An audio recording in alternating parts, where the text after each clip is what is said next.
बंदे को मेरे से किसी दूसरे से पूछने की हॉबी क्या है, तो हमारी खूब सारी हॉबी हो सकती है, पर एग्रीकल्चर साइंस जैसी बातें, आर्किटेक्चर जैसी बातों में तो हॉबी आज भी नहीं हो पा रही, पर उस समय उनकी हॉबी हुआ करती थी। प्रताप मुझे इसलिए और लगते हैं कि वो राष्ट्र पुरुष है हमारे, जैसा कि अभी बाबू साहब ने कहा कि वो युग पुरुष है, राष्ट्र पुरुष है, कि यदि प्रताप भारत के अलावा और किसी देश के अंदर होते, वो निश्चित रूप से उस देश के राष्ट्रपिता घोषित किए जाते, कि उस व्यक्ति का जो व्यक्तित्व है वो हमें खूब सारी बातें सिखाता है। प्रताप हमें यह सिखाते हैं कि भले परिस्थितियां कितनी भी विपरीत हो, उसके बावजूद भी आप संघर्ष का रास्ता छोड़ नहीं सकते। प्रताप हमें यह सिखाते हैं कि अपने लोगों में किस प्रकार राष्ट्रवाद की भावनाएं भरी जाती है। उस मध्यकाल के इतिहास में छत्रगत साम्राज्य हुआ करते थे, लोगों में राष्ट्रवाद की भावनाएं नहीं हुआ करती थी, लेकिन मेवाड़ी जन जन के अंदर राष्ट्रवाद की भावनाएं यदि किसी ने भर दी थी तो निश्चित रूप से प्रताप थे। यूं थोड़ी दुर्सा आढ़ा ने कहा होगा, दुर्सा आढ़ा कहते हैं, विरुद्ध साहित्री लिखी थी उन्होंने प्रताप पर, पूरी एक 76 दोहों की बुक लिखी है, उसमें वो लिखते हैं कि अकबर पत्थर अनेक कई भूपत बेड़ा किना, कि हे अकबर तूने कई सारे पत्थरों को इकट्ठा कर लिया, अर्थात कई सारे राजाओं ने तेरी संधियां कर ली है, लेकिन ये सारे के सारे राजा बांटे हैं, हाथ ना आयो एक पारस राणा प्रताप सिंह। लेकिन हे अकबर, वो जो एक पारस का पत्थर प्रताप सिंह है वो तुम्हारे अभी तक हाथ में नहीं आया है। अकबर समद था तिह डूबा हिंदू तुर्क, मेवाड़ो तिण माए पोयण फूल प्रताप सिंह, कि जिस प्रकार समुद्र में सभी चीज डूब जाती है उसी प्रकार हिंदू और तुर्क भी डूब गए, लेकिन मेवाड़ का राणा प्रताप सिंह वह व्यक्ति है जो कमल के फूल की भांति उस समुद्र के ऊपर ऊपर तैर रहा है। दुर्सा आढ़ा वाली ये पंक्तियां, या जैसा कि पृथ्वीराज राठौड़ बीकानेर के मूर्धन्य साहित्यकार जो हुए और जिन्होंने दोहा बोला जो अक्सर आप तमाम लोग जानते होंगे, तो मायड़ जन तो एड़ो जन जेड़ो राणा प्रताप, अकबर सुत्यो ओज गैन जान सिरण सांप। कहते हैं दिन पृथ्वीराज राठौड़ को उनके दरबार में अकबर ने कह दिया था कि मैंने सुना है पृथ्वीराज राठौड़ आजकल राणा प्रताप मुझे बादशाह कहने लग गया है। पृथ्वीराज राठौड़ बड़े तिलमिलाते हैं और कहते हैं कि ऐसा कतई नहीं हो सकता कि प्रताप आपको कभी बादशाह कहकर पुकारे, कहा पूछ लीजिए उनसे। पृथ्वीराज लेटर लिख के भेजते हैं, पूछते हैं उसके अंदर डिंगल की पंक्तियां मैं आपको हिंदी के भावार्थ में बताता हूं कि मैंने सुना है कि आजकल आप बादशाह कहने लग गए हो, इसका अर्थ है कि अब सूर्य पश्चिम दिशा से उदय होगा।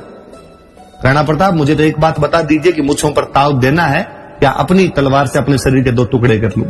राणा प्रताप का रिप्लाई है कि जब तक एकलिंग जी ये शरीर का साथ देंगे तब तक राणा प्रताप के मुंह से अकबर कभी भी बादशाह नहीं कहलवा पाएगा। सूर्य उसी दिशा में उगेगा जहां पर उगता है। हे राठौड़ पृथ्वीराज, अपनी मूछों पर उसी प्रकार ताव दीजिए जैसे पहले दिया करते थे, मेरी तरफ से आपको कोई भी चिंता करने की आवश्यकता नहीं है। 1585 से 1597 ये जो 12 साल का टाइम मिला था, इन 12 साल के टाइम में प्रताप ने मेवाड़ का इंच वह कोना जो मुगलों द्वारा किसी भी रूप में शामिल कर लिया गया था वापस जीता गया है। 36 थाने तो एक साथ उठाए गए थे। 1585 से 1586 के दौरान पूरा मेवाड़ लगभग वापस ले लिया गया था। मांडलगढ़ और चित्तौड़गढ़ जो कि उनके राजा बनने से पहले निकल गया था हाथ से, और मांडलगढ़ जो उनके बाद में निकला है, ये 2 किले भले ही वो अंतिम समय तक नहीं ले पाए थे और अपने अंतिम समय में भी वो इन्हीं की तैयारियां कर रहे थे।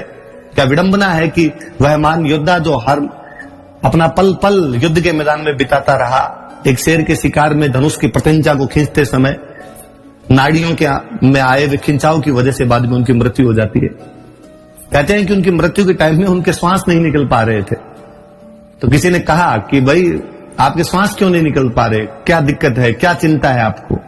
और प्रताप ने कहा कि मुझे पता नहीं ऐसा क्यों लगता है कि मेरे बाद में मेरे बेटे अमर सिंह इस संघर्ष को जारी नहीं रख पाएंगे।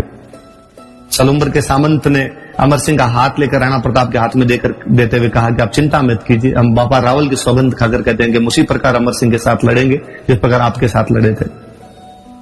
अमर सिंह अपने जीवन में 17 युद्ध लड़ते हैं, 17 में मुगलों को हराते हैं। मैं ऐसा योद्धा जो इतिहास में खो गया पूरी तरीके से। अमर सिंह के बारे में लोग कुछ भी नहीं जानते।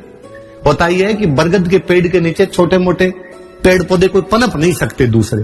प्रताप इतने बड़े हो गए कि अमर सिंह के बारे में हमारे पास इतिहास में जानने का कोई भी साधन नहीं है, या अमर सिंह के बारे में इतना कुछ भी नहीं बताया गया, जबकि वो यकीनन योग्य पिता के योग्य पुत्र हैं। मांडल की लड़ाई में 1608 वाली में उन्होंने पूरे मुगलों को काट दिया। मुगलों की छतरियां, कभी मांडल जाइए आप भीलवाड़ा के, वहां की बनी हुई छतरियां देखिए और आप देखिए कि मुगलों की इतनी छतरियां मांडल के अंदर कैसे हैं। तब आप पाएंगे कि अमर सिंह पूरी सेना काट गया था। यहाँ पे जगन्नाथ कछवाहा वहां पर मांडल के अंदर उस युद्ध के अंदर शहीद हुए थे। मांडल का एक और युद्ध है 1583 वाला, जो मांडल का, जो वो मुझे और याद आता है। इसमें राणा प्रताप मुगलों को हराते हैं। इसमें 2 व्यक्ति वीर गति को प्राप्त होते हैं, नाथा कछवाहा और खंगार कछवाहा, जिनके नाम पर बाद में कछवाहों की 2 ब्रांचेज चली है। तो मांडल के अंदर प्रताप और अमर सिंह दोनों ने जीतें दर्ज की थी। हम तो कुंभलगढ़ के उस दूसरे युद्ध के बारे में भी नहीं जानते जिसमें प्रताप पुनः विजयी रहते हैं। हम कहां जानते हैं कि ताराचंद जब मालवा की तरफ गए हुए थे, भामाशाह के भाई, और जब वहां से वापस लौट रहे थे, शाहबाज खान ने उनको घेर लिया था और उस युद्ध के अंदर वो घायल हो गए थे। राणा प्रताप को इतना गुस्सा आता कि मालवा पर अटैक करते और मंदसौर से मुगलों का पूरा टैक्स लेके आते हैं। हम तो इस बात को भी कहां जानते हैं कि 1591 में कनेचन के युद्ध के अंदर उन्होंने दिलावर खान को हरा दिया था, या 1591 में राजनगर के युद्ध के अंदर वो दलेल खान को हरा देते। हल्दी घाटी युद्ध के ठीक बाद 1577 में मोही पर जब कब्जा किया तो मुजाहिद बेग को यहीं पर मार दिया गया था। जून के अंदर हल्दी घाटी और अगस्त 1576 में अजमेर, गोडवाड़, उदयपुर पर आक्रमण कर लेते हैं। सितंबर में गोगुंदा पर पुनः कब्जा कर लिया गया। कितनी सारी बातें, अनछुए पहलू है। प्रताप पर इतने रिसर्च की आवश्यकता है कि जब प्रताप पर ढंग से रिसर्च किया जाएगा तब केवल प्रताप नहीं, केवल मेवाड़ नहीं, राजस्थान का इतिहास बाहर निकल के आएगा। मुझे बड़ा अचंभा हुआ, मैं 3 दिन पहले पढ़ रहा था कि सर थॉमस रो, जो कि अंग्रेजों का एक राजदूत है, वो जहांगीर के दरबार के अंदर है, वो अमर सिंह के बारे में लिखता, तो लिखता है कि अमर सिंह राजा पोरस के वंशज है। करे ना कोई भारतीय इतिहास में इस बात को देखे, इस कंटिन्यूटी को मिलाए कि थॉमस रो पोरस से इनको कैसे जोड़ रहा है। पर इतिहासकारों के तमाम षड्यंत्र एक अलग पक्ष के अंदर रहे। मैं अपनी एक बात से इसको विराम दूंगा। भारत का बच्चा बच्चा जानता है कि डायर ने जलियांवाला कांड में गोली चला दी थी। जानते हैं आप जलियांवाला कांड में कितने लोग शहीद हुए थे? ऑफिशियल आंकड़े कहते हैं 379, पर हम कहते हैं चूंकि अंग्रेजों की सरकार थी, आंकड़े छुपा लिए उन्होंने, तो हमारी तरफ के आंकड़े 1000 कि जलियांवाला बाग में 1000 लोग शहीद हुए थे। ऑफिशियल आंकड़े 379 लोगों के हैं। किसने गोलियां चलाई? डायर ने। हर आदमी जानता है। उस डायर को हम भर भर के कोसते हैं, गालियां निकालते हैं। इतिहासकार चीजों को कैसे छुपाते होंगे कि 1568 में अकबर ने 30,000 कटवा दिए थे। आज दिन तक कोई किसी हत्यारे की तुलना अकबर से नहीं करता। हर हत्यारे की तुलना डायर से कर ली जाती है। चीजों को कहां उभारना होता है, कहां बिठाना होता है, ये वो है।